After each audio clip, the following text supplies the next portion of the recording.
في الفيديو ده هقولك على كل المعلومات عن مهاجم الاهلي الجديد جاكسون موليكا، وكل التفاصيل عن الصفقة اللي مش هتشوفها غير هنا حصريا عندنا بإذن الله. بس بص بقى يا معلم، قبل ما نعمل اي حاجة خالص، لو ما اشتركتش في القناة كده سمي الله وصلي على حبيبك النبي، وانزل حالا بالا اشترك في القناة وفعل زر الجرس علشان يوصلك كل جديد. وما تنساش بقى بعد ما تتفرج كده وتستمخ وتستفيد من المعلومات اللي هقولها لك، ترزع بقى احلى لايك علشان الفيديو ده يلف اليوتيوب كله، والمحتوى ده ما يكبرش ولا يكمل غير بيكم وليكم بإذن الله. بسم الله الرحمن الرحيم. الفترة دي كلها جماهير الأهلي بتترقب الإعلان عن صفقة المهاجم. احنا كلنا كجماهير الأهلي مستنيين إدارة الأهلي تعلن عن صفقة المهاجم، أفريقي بقى أوروبي أي حاجة، المهم الأهلي يعلن عن صفقة مهاجم. ده ليه؟ ده بسبب طبعا زي ما كلنا عارفين العقم التهديفي اللي بيعاني منه هجوم النادي الأهلي في الفترة دي، واللي متمثل طبعا دلوقتي في محمد شريف وشادي حسين.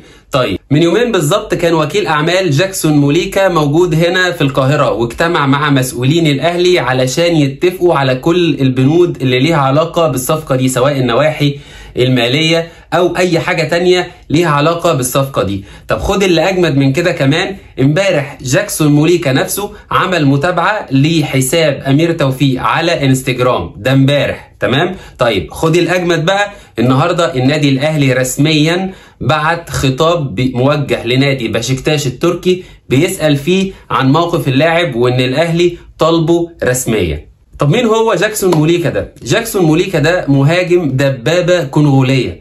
الراجل ده عنده 23 سنة، يعني لاعب صغير وهينفعنا جدا الفترة الجاية.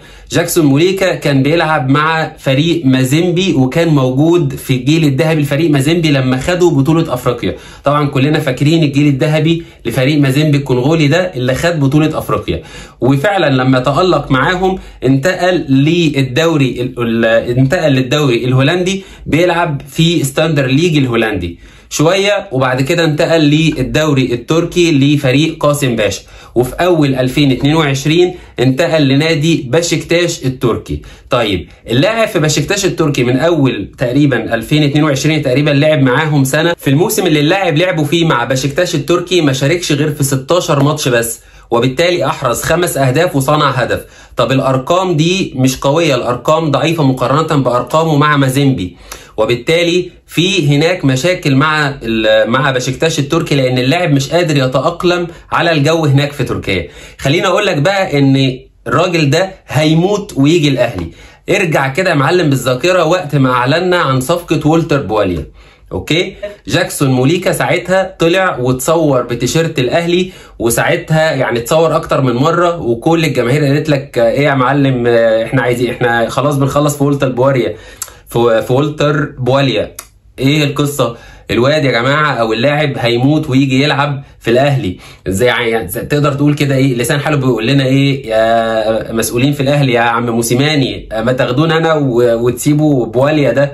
ولكن موسيماني ساعتها فضل والتر بواليا، وخلاص الموضوع كان خلص، وساعتها اللاعب اتنقل من مازيمبي للدوري الهولندي. في دلوقتي بقى كلام يمكن يا دوبك من دقايق بسيطه ان نادي بشكتاش التركي مش عايز يفرط في اللاعب.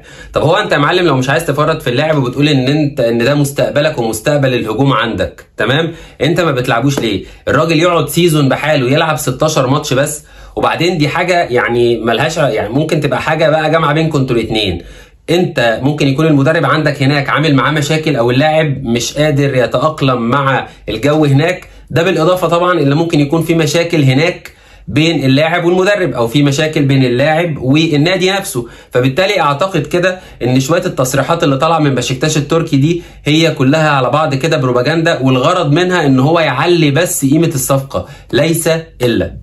الاهلي دلوقتي المفروض ان هو على اعتاب ان هو ينهي الصفقه دي، ولكن خليني اقول لك ان اداره الاهلي اتعلمت من اخطاء الماضي، يعني اتعلمت من اخطاء والتر بواليا وميكيسوني واليو بادجي. فبالتالي هو المفروض عرضوا يعني على بشكتاش التركي ان احنا محتاجين الراجل ده اعاره 6 شهور بس. تمام، هنجرب الراجل ده 6 شهور بس، نشوفه بقى هيتأقلم على الجو هنا، هيتأقلم مع الفرقة، فعلا هيتألق ولا الدنيا فيها ايه. وعلى فكرة ال6 شهور دول اعارة بنية الشراء، يعني الاهلي في اي وقت يقدر يقول يا جماعه بتوع بشكتاش دول انتوا، انا محتاج اشتري اللاعب ده. الاهلي عارض في الصفقه دي في الاعاره اللي هي 6 شهور مبلغ $1,200,000 و700,000 دول راتب اللاعب خلال ال6 شهور. وزي ما قلت لكم ال6 شهور دول هم هيبقوا بنيه الشراء.